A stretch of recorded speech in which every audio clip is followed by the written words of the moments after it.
जिसकी रसेंद्री बस में नहीं है उसकी कोई इंद्री बस में नहीं हो सकती। 9 इंद्रियां उसके बस में हो जाएंगी, एक इंद्री को बस में कर ले, केवल रसेंद्री को। बहुत दुष्ट है, खाते खाते जीवन अरे इतना खाने लगते हैं कि मुर्गा मुर्गी बकरा गाय भैंसा सब खाने लगते हैं। नहीं, जबाने का तो स्वाद है, कितना गिरते चले गए कि राक्षस हो गए। बोलो, गाय मुर्गा कुछ भी, कितना लोग भ्रष्ट होते चले जा रहे हैं जबान के कारण। कुछ भी खा रहे हैं, कुछ भी चाट रहे हैं, कुछ भी, मतलब कुछ भी। अब उसके आगे आप विचार करके समाज में देख लो संसार का क्या है। मनुष्य जन्म देवत्व के लिए मिला है, उत्तम आनंद के लिए मिला है। 56 प्रकार के भोग ठाकुर जी को लगते हैं, एक से एक सुंदर स्वादिष्ट भोग ठाकुर जी को भोग लगाओ और उतना पाओ जितने से पेट पल जाए। ये मलमूत्रों के द्वारों में सुख है, यहाँ से खा लो, इतने भर के जाने की बात है। यहाँ से गया क्या था कोई मतलब नहीं है, वो फिर तुरंत उल्टी करके देखो तो देखने लायक नहीं रहेगा।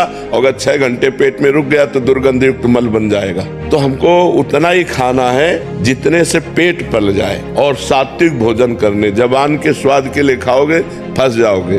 जबान के स्वाद में नाना प्रकार के इंद्रियों के विलास में पूरा जगत फंसा हुआ है। अगर भगत भी इसी में फंसा है तो किस बात का भगत है। इसलिए थोड़ा सावधानी तो रखने की जरूरत है। ठाकुर जी को उत्तम उत्तम भोग लगाओ, अच्छे अच्छे पदार्थ बांट दो, रूखा सूखा खा के शरीर से खूब भजन करो, मेहनत करो, धर्म पूर्वक कमाओ, परिवार का पोषण करो, भगवान को प्राप्त हो जाओ। महाराज जी, जैसे आपने बोला कि कुछ भी, तो महाराज जी देखा जाता है, महाराज जी हृदय की मलिनता है क्या? क्योंकि महाराज जी जैसे एक ऐसे पवित्र आत्मा होते हैं, जैसे कल ही आप हॉल में चीटा था तो आपने बोला इसको बाहर किसी का पैर पड़ जाएगा। एक हृदय ये है और एक हृदय की जिंदा को तल रहे और जिंदा को मार रहे। महाराज जी कैसे हृदय, इनके हृदय मलिन हो चुके हैं, कर्कश कठोर पत्थर हृदय के लोग हैं। इनकी दुर्गति होनी है, इनकी दुर्गति होनी है। वो तो बहुत निंदनीय लोग हैं। भारत जैसा परम धर्म भी दूसरे देशों का अनुकरण करने के कारण भ्रष्ट होता जा रहा है। अन्य देशों के खान पान, अन्य देशों के भोग विलास का अनुकरण कर रहा है भारत, जबकि सदा से